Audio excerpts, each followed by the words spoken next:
I want to just do a couple things to sort of set the table for the day. I'm really going to try and talk very little because we have a really full program of really interesting speakers. So I thought it would be helpful just very quickly to talk a little bit about why you're all here. And really the idea of the retreat started last year where we did it for the first time. And it was to do something which, at least to my experience, is a little bit different. Everybody in the room is truly a peer. It's not the typical conference where you get a bunch of speakers and sponsors and then you try and fill a room and make some money. The idea for this is really to bring together different people within the app ecosystem, which is a very new and emerging industry, and to really look at issues where we have common problems and maybe some common opportunities. And we do that in a couple of different ways. One, providing a really nice venue. I hope you'll all agree. Really nice place to spend the day, and the winery a little bit later is also an exceptional place. It's owned by Greg Hall, who has been a friend of mine and an investor in companies that I've started for a number of years. I met him when his wife was ambassador to Austria. I used to live in Hungary, where I started my first company. Craig and his wife were extremely gracious to me and helped fund one of my first businesses, and he has gone on to do very well, not just because of investments in my companies, but from some very smart investments, which maybe he'll talk about a little bit later, and has made wine growing his passion. So the venue is thanks to him. The other way we do it is by having what I hope you will all agree are really interesting speakers. Everybody who is here today on the panels and giving brief talks are people who I've met along the way, met their companies along the way, and I thought had really compelling stories that we could engage in and learn from. And the third part is really just in having time to be able to get together during lunch and this afternoon. And my hope is that we will, at the end of this, have a set of relationships. Many of you know each other. Those, I hope, will be furthered. A set of new ones where we can call on each other to be able to get ideas, advice, maybe some opportunities can even emerge from the retreat itself. I was saying to a couple of people, I do have an agenda with this. My hope is that, that we continue to do this year after year, that it may even become something that we make a two-day event, so that we have more time to be able to talk, more time to be able to look for common opportunities. At the end of the retreat, we'll ask you to fill out a survey online and give us some feedback about what you'd like it to be. So I hope you enjoy today. I hope you find it interesting and stimulating. Please feel very free to ask questions, to interrupt, to interject, to throw out ideas, and make it a great day. I think just on the slide before, we don't have a printed agenda, but we also have a website. If you can just go back a couple of, yeah, right here. So we have everybody's LinkedIn profiles there. We will also send that around in an email. The Wi-Fi is, the password is up here. And we will do our best to keep on schedule because we do have a full schedule. We're getting a little bit of a late start, but once we do that, I'm going to try and get everybody back in after lunch. There's wine at lunch, so it's always a little bit difficult to get everybody back in. But I've asked everybody in the appbackr team to be sort of marshalers. And just keep in mind that there's more wine at the end of the day, so don't feel like it's only in one place. So again, thank you all for being here. I hope you enjoy the day, and I am very glad that all of you are here and have taken the time to spend the day with us. So to start off the day, I mean, at the center of apps is discovery, and we're going to be talking a lot about that along with distribution and Our first speaker giving today's keynote presentation is Trevor Kagan from Quixey. And Tomer will talk a little bit about his company and some of the things that he's doing, some of the opportunities and challenges that are built into search for apps. And I'm very pleased that he's here with us today, and I want to welcome Tomer up.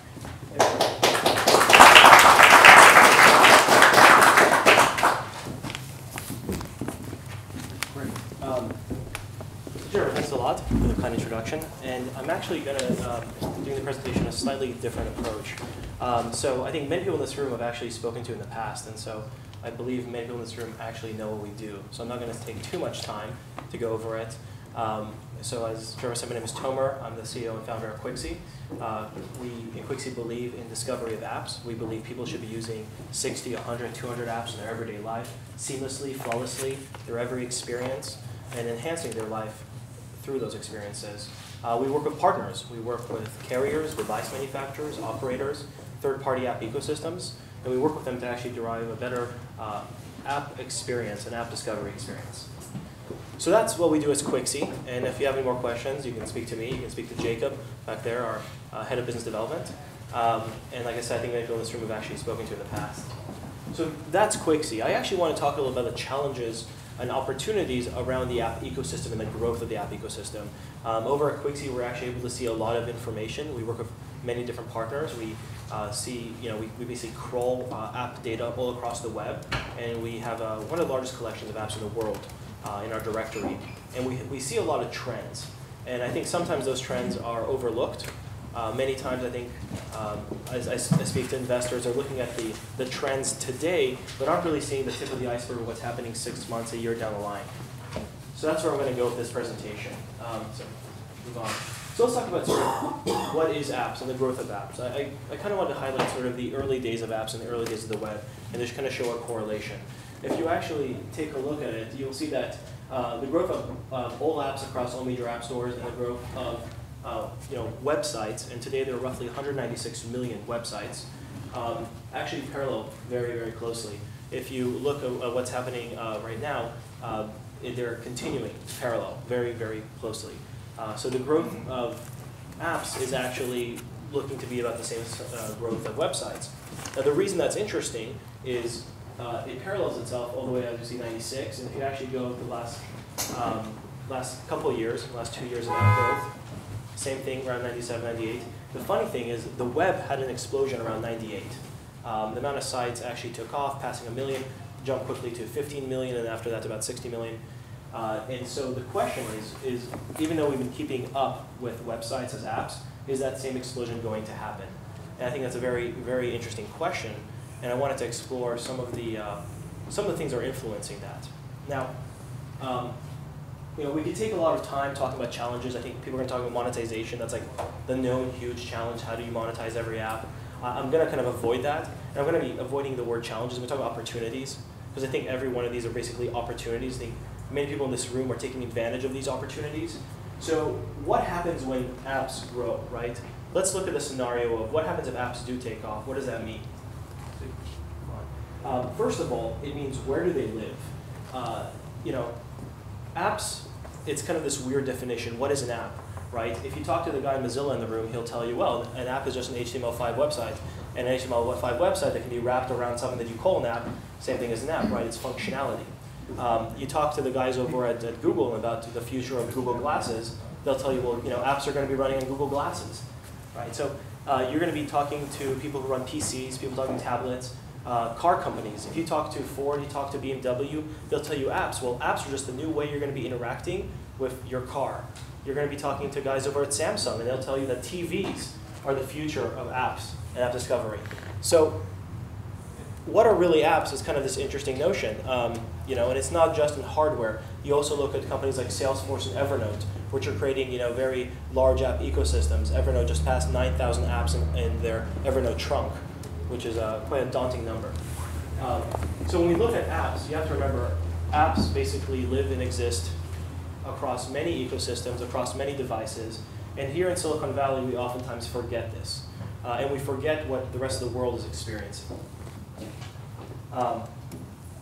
So what are they really experiencing? I think one of the things that we're forgetting about is that if you have a huge growth of apps, right, and you have a huge growth of platforms, not every app is going to be worth $1 billion. In fact, there are very few companies on the web worth $1 billion. Not every app has to monetize to the tune of hundreds of millions even. In fact, many of the apps out there will never monetize much. Likewise, many websites will never monetize. They'll be useful, but they won't be highly monetizable. Or they'll monetize in ways which are indirectly linked to the app. So one of the key themes I want to bring up that nobody really talks about much, but we're seeing right now in our system a huge growth in, and where I believe that that graph is going to climb, is the concept of localized apps. I was just in New York a few weeks ago, and I was talking to a number of companies over at the Search Marketing Expo. And these companies weren't the kind of companies that you and I think about in everyday lives. They were grocery store owners, barbershop, injury law firm, and they all had apps. And they all were asking me, how can I get my app discovered? That's an interesting question, right? If you're a corner grocery store and you have an app for that specific store in New York, you're not going to make a top 10, right? And actually, you don't want to be in the top 10. That's not your goal. So, what kind of apps are these? Well, the grocery store app is really cool. Once you're in the store, it gives you some suggestions for dinner meals, and then it shows you where in the store to get every one of the items. And if you collect them all, you get 10% off. And they real-time create recipes to get things like salmon off the shelves. I talked to the store owner. He said, of people using this app, he saw an increase, 20–30% increase in how much money they're willing to spend in the store. Now, that's a highly monetizable app, right? That's fantastic. And then his question was, okay, how do I get people to use it? So, of course, the question was, what are you doing today? And he goes, well, I make these billboards with QR codes, and we just put them around the store. And I'm hoping someone sees it, right? And I send guys out to the streets around, the blocks around the store, and they're handing out flyers that just have QR codes. And we're just hoping someone finds this app.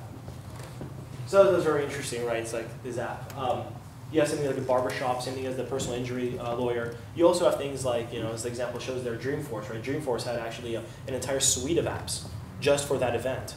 Most conferences these days have a minimum of one app, right? Every airport that you've flown into has their own app. And in fact, some airports have competing apps about which app actually gets you better data. Talk to the guys at Mobile Roadie, and the increase of localized apps for specific events is just astronomical. So what we're actually seeing today is a growth of apps. And the response to this growth of apps is going to be interesting. The app ecosystem and the app stores aren't really suited to take these in. One of the companies I spoke to in New York had created 2,000 hyper-local apps in the last year until Google gave her a call and said, you need to slow down. And she goes, well, it was, they thought that she was spamming the store, right? Because she was out there basically creating, apps for grocery stores, for barbershops, and she was creating these tools and repackaging the tools for all these different stores. And they go, well, there's already a barbershop app. She goes, yes, but there's another barbershop across the street. Well, it's the same app. It's the same functionality. We don't need two of them. Well, and she had to explain, well, you do because they're two different companies. They each have similar functionality, but they each want to use their app because it's going to enhance the experience at the store. So the point that she made was that it was a very difficult conversation, right? When you have people running a store, right, with a top 10 list, they're not really thinking about a world where there's millions or hundreds of millions of interactions around us. They're thinking of a world where there is a zero-sum game and there is every day a winner and every day a loser. That mentality is about to change. We're on the cusp of, I believe, in the next 2 years, see a growth of not just apps that are hyper-localized based on location and mom and pop stores, but we're going to see a bunch of hyper-localized for contextual, for events that are happening, for things like Hurricane Sandy, for things like your personalized experience and an app that was created for your specific medical condition. We're already seeing them right now hitting our system and hitting hard, and we believe the next 2 years they're going to grow.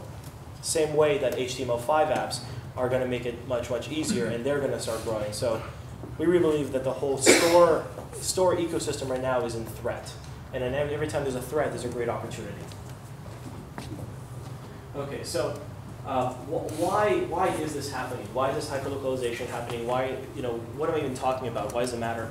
The way we looked at it, going back to that original slide, was that, there's a trend, right? And the trend was when the web took off, everybody believed they had to have a website. It was how you legitimize yourself. Every mom and pop, every single company, everybody said, well, I'm going to have a website, right? Would you ever work with a law firm that didn't have a website? Of course not, right? I actually ended up not using my dentist and switching dentists because they didn't have a website. I didn't know how to, I was going to reschedule my appointment. I had no idea how to. I couldn't find a website. So I went to one that had a website. But that was sort of the 90s, right? Everyone has to have a website. Then the 2000s came, and every business that was legitimate, followed the big brands and said, well, Nike has a Facebook page. I want a Facebook page too. And Ashton Kutcher, he tweets, and that's popular. Well, I'm going to have a Twitter account. And so we started seeing is in the 2000s the concept of now you have your social mark, right? Everyone now has a website, and they started listing. Of course, email signatures got longer. You had the website, the Facebook page, the Twitter handle. It just became much, much longer. You got your social presence. What we're seeing today is all those same companies that did one and then did the second are looking at the third. And it's not, we say apps, but it's the interactive experience. Right? Every company that saw that they're going to legitimize themselves by having a presence on the previous two believes now that to legitimize their existence, they need to have something that somebody can run on their phone, on their tablet, on the new device, new system. Once again, huge opportunity, because there's a lot of these guys, and very few of them have yet converted, but they're about to. In the next 2 years, they're going to convert at an astronomical rate. We're seeing the slope increase, and from our viewpoint, if you actually take into account websites that are actually now adapting themselves, right? Things like every player in the NFL is about to get their own app. The fact that basically mom and pop stores in New York are about to basically launch 2,000 apps there, and also everything from barbershops to stores to personal injury lawyers, it's astronomical. It's in the tens of millions, possibly over the next 5 to 10 years, 100 million apps. So with the apps exploding everywhere, one of the key features is apps are defining the hardware. When you look at the statements made from Bomber when they released Windows 8, and you look at the statements made from RIM on BB10, many of the statements revolved around how many apps are on the system and what they're doing to reach out to developers. Right? The existence of apps now represents the idea of functionality. Right? The ability for us to have a varied functionality, and this is key. To convert users, some of the biggest companies are looking to have not just the top apps, as many have found, they also need the specific niche apps to convert specific users. So I'll give you a great example. If you were, let's say, a diabetic and had an iPhone, and there are about 15 major diabetic apps on the iPhone today, and you relied on this to actually take your medication, how easily would you switch to a Windows device that had no diabetic apps? I mean, you just wouldn't. It would actually be detrimental to your own being. This is actually a problem. The original concept of having just the top 10, top 20 apps on your system is no longer enough to convert. And this is actually causing a strain. Some of the guys over up in Redmond are actually reaching out to these niche communities, paying upwards of $50,000 to create an app. Basically, create an app to convert a user. And that's the concept. They're looking at what is the app, the one app that would actually cause you to convert. And it turns out for most people, it's not Angry Birds. It turns out for most people, it's that app they use for their everyday fitness. It's the app they actually kept their recipes in. It's very niche for each individual user. And you think of your own everyday app usage, there's a few apps you can't live without. How do you identify them? Once again, a great opportunity in the space, identifying the niche apps to convert individual users, and actually an opportunity for any hardware maker out there. Okay, so with all these apps everywhere, let's look back at the developers. And the developers have been talking HTML5 for a while, right? And sort of the question is, well, is it dead? Is it not dead? Where is it going? HTML5 represented something amazing. It represented freedom, right? It represented the concept of building one solution as you did for the web and now being available everywhere, right? You talked about things like reactive or responsive or adaptive UI. I just had a discussion earlier about which one means what. But there is a huge push to create a single functionality that can live everywhere. It makes more sense for the developers. It makes more sense for the end hardware users. But it's not solved. There are a lot of problems. We might call HTML5. The reality, W3C will call HTMLX. There's a lot of new standards that have to be created. Same way that when the web first started, e-commerce was not possible. New standards had to be created. HTML2 had to actually grow and mature and actually allow for e-commerce, allow for security, allow for better discovery, allow for transferring of objects, of files, personas. And then we got to what we are today, HTML5, allowing to play video, allowing to play content. But there's still a lot missing. I was actually just at the W3C conversation a couple days ago. The chatter is enormous. And there's an enormous opportunity for every company to get involved in sort of what are the new standards. HTML5 is old. From the position of every major company working on how to progress the web, it is not the exact fit that we're going to need to actually grow in the next 5 years. There's a lot missing, and a lot of holes. A lot of opportunities around monetization, standards of monetization, standards of ad units, standards of things such as reactive UI to different landscapes. How do you actually handle things like geo or full contextual awareness? And these are not built into HTML5 whatsoever. There's a lot of apps today that have to be native because the functionality they're looking to have happen hasn't actually been derived yet. No one has actually figured it out and placed it as a standard into the standard web development. So while all the developers are screaming for freedom, they're actually looking to the larger companies, to the people in this room, and to the affiliates of the people in this room to actually solve this for them, right? To create the mechanism for that. So once again, enormous opportunities around helping drive developers to the virtual world. Now, when I say HTML5% freedom, I really mean, of course, being virtual. Next slide, right? And what does a virtual world really mean for us and for these developers? So one analogy we like to use actually at Quixey is you look back at the desktop. And I don't really know about you guys, but in the mid-90s, I had a nice PC. It was big. I kind of built it myself. And I had files and folders, right? So I had these folders, and in these folders I had a bunch of apps, right? Like freeware. I remember I downloaded like Commander Keen, and I downloaded Jazz Rabbit, and I had all these games I downloaded from the web. And I also was installing CDs. And I would have folders, and in these folders were other folders, and those folders contained more applications. And my computer at any given point probably had a few hundred applications on it. Awesome. Well, as the web progressed and actually the bandwidth got better and better, what started happening is I wasn't downloading freeware. I was playing Flash games. And I wasn't downloading my own personal money management system. I was using Mint.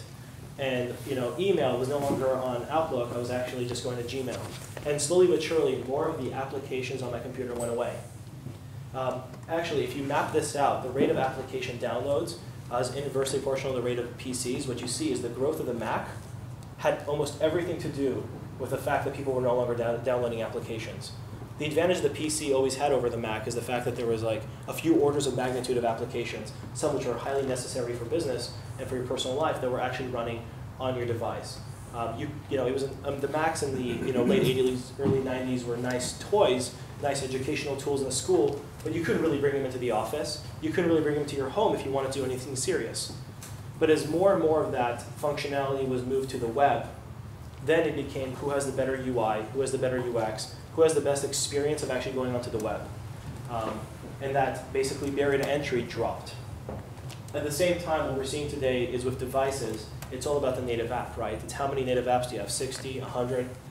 At the same time, companies like Intel, Cisco, Qualcomm are working diligently to create APIs to write directly to the hardware, allowing for tools to actually take advantage of accelerations, of memory, of video graphics directly on the device and do it in a virtual environment.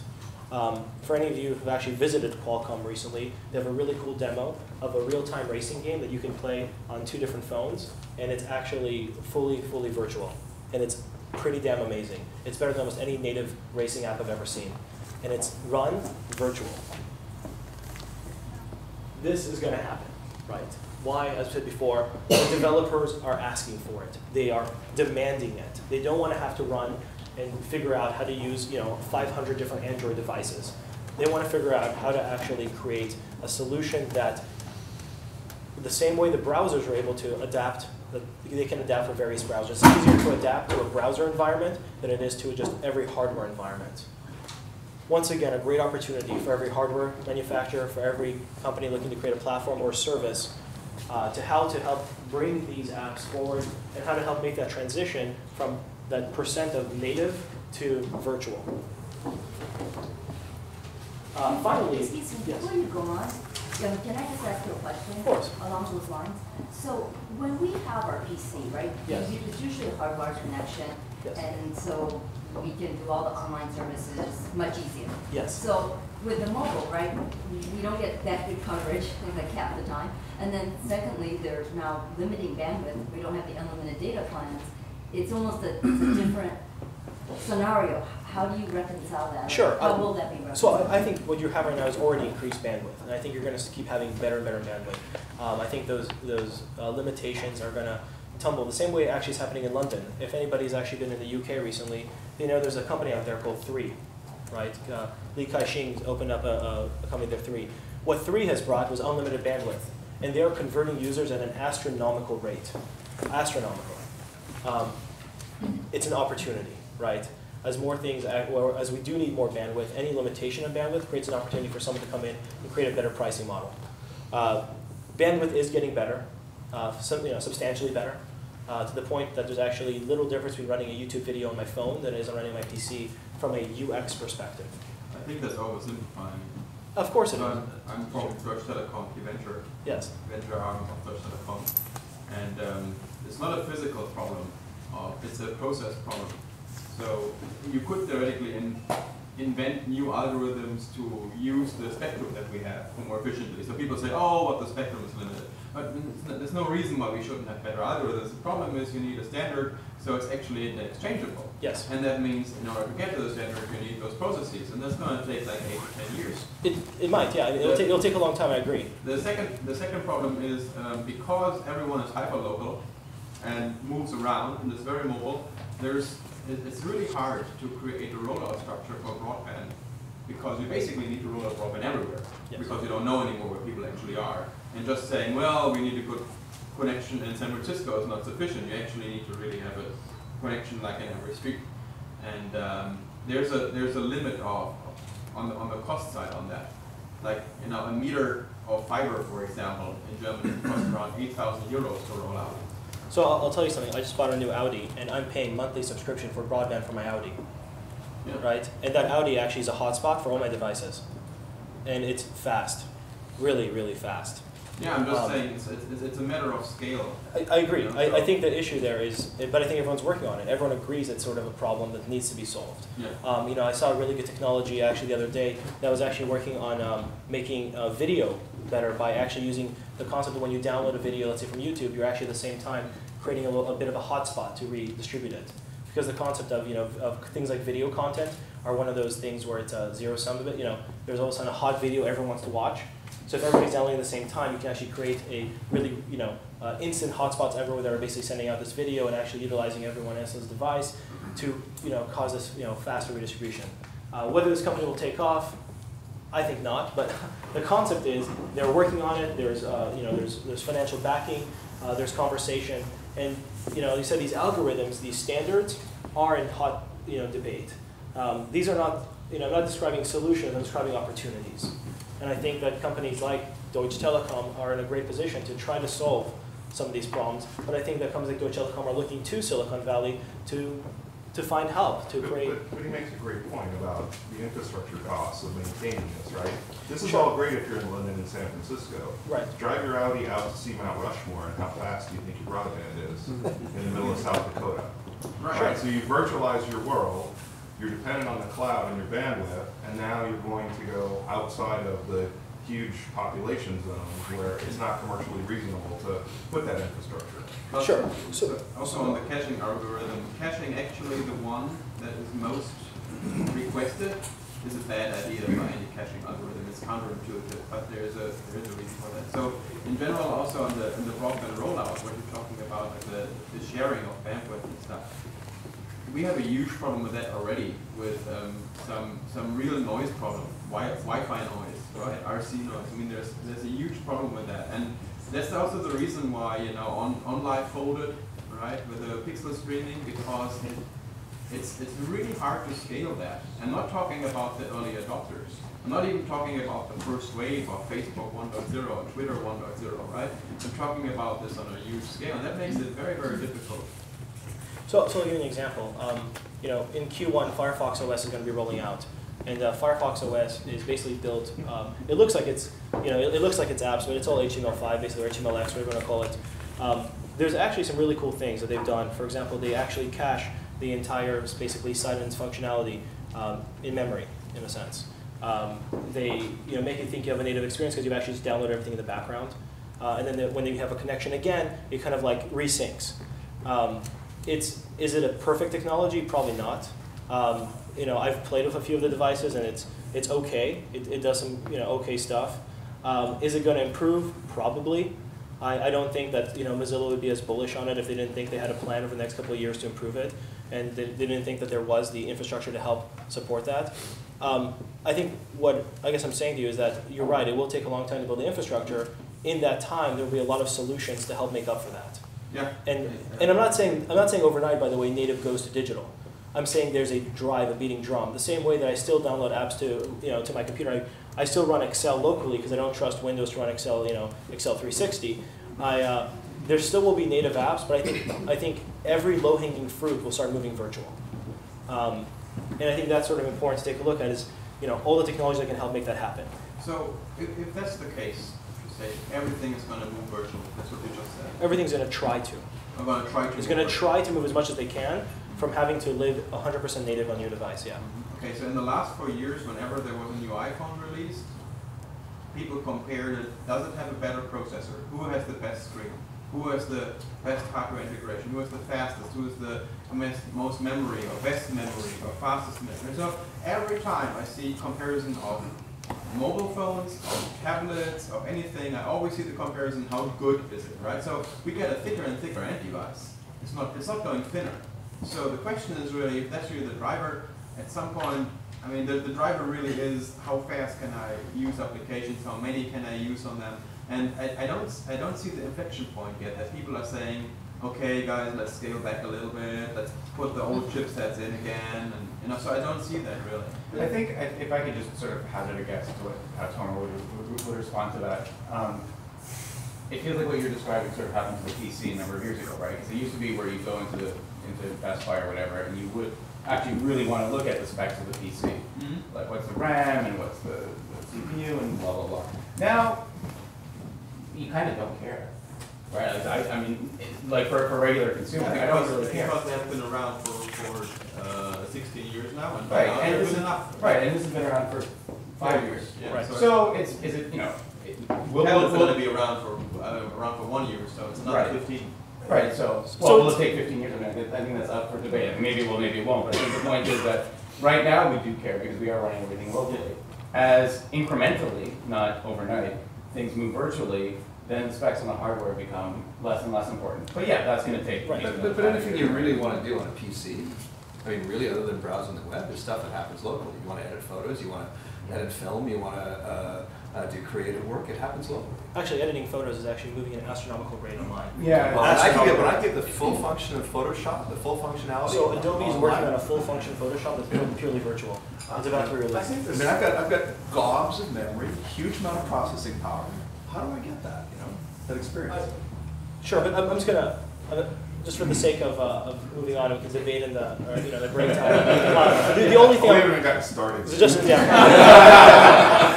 so just to have the last word, because I'm able to be up here, I'll only just throw away that. If you look at the phones working on with Telefonica and the phones that Vodafone is actually working on creating for the Indian market, they are pulling back on the specs heavily, and they are pushing for virtualization.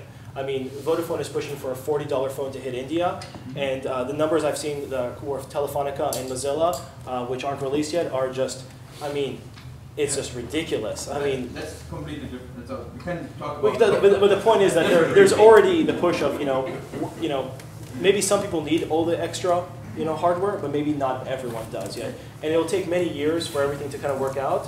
But it is in flux, and like I said at the beginning, we're talking about challenges. And I just think that all challenges are opportunities. So, Mark, are you going to run a discussion table at lunch? It sounds almost inevitable.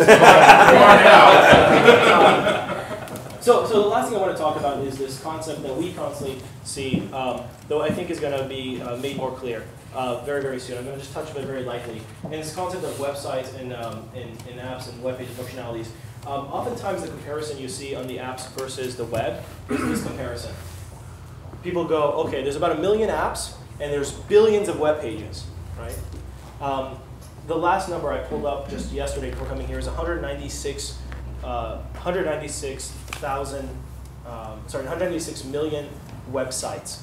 We're not talking pages, like Wikipedia is 1, right? BBC is 2, right? We're talking about, how many high-level domains are there out there? 196 million is the last number I got. That was published by Alexa. I don't know how accurate that is, but anyways, the comparison you really have to look at is the websites, right? The sites themselves versus the apps. And then the analogy would continue. If there are web pages, the question is, how many states actually exist out there? And it's an area that's only now being explored. And what I mean states is this. When you look at something like Spotify, right? How many songs can Spotify play? And imagine playing each song is a different state. And that's analogous to a web page, right? Because imagine you can have a link, and in fact you talk to Yelp, and the way that Yelp actually builds themselves on Android, they do take schema.org's example, and they do create a link for every single restaurant. So every time you're in a different state of the app of Yelp, and you're actually looking at a different restaurant, you actually have a different link, right? And that's very analogous to the web page. The reason this is important is that one of the factors that actually slowed the web and then accelerated the web, and this goes back to discovery and something that we're working on, is the concept of actually landing not at the front door of a house, but landing at the exact place you want to. When you look at apps, the same way that back in the day of Yahoo, we looked at websites as sort of just top level, right? It would have been like CNN was 1, BBC's 2. You only got to that site, then you had to explore from that. Well, what Google really created for the web was the concept of, I can actually go and find you the states of those sites, the actual pages, understand the hierarchy and the ontology, and actually be able to land you the exact solution. Search only really took off when we stopped finding this and we started finding that. My suspicion is that the same thing is going to happen on in the growth of app world. As soon as standards are out there to make it easier to find the exact functionalities, the exact information, play the right song, play the right movie, edit that picture in the exact way you want to, right into that, instead of having to always enter from the front. I think that's where you're going to start seeing a new growth of discovery and actually usage of more and more apps, because we don't have to download and they go from the front door every single time. So these are just sort of my trends I'm seeing. Like I said, they're all going to be controversial and they're all going to be challenges and opportunities.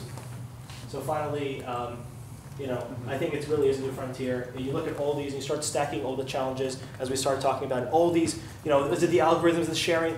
What we're really talking about is there's a room for about like 5,000 companies to be highly successful, right? I mean, all in parallel. And it's a matter of just actually working with them, collaborating, and seeing where we can solve these problems. So that's it. Thanks.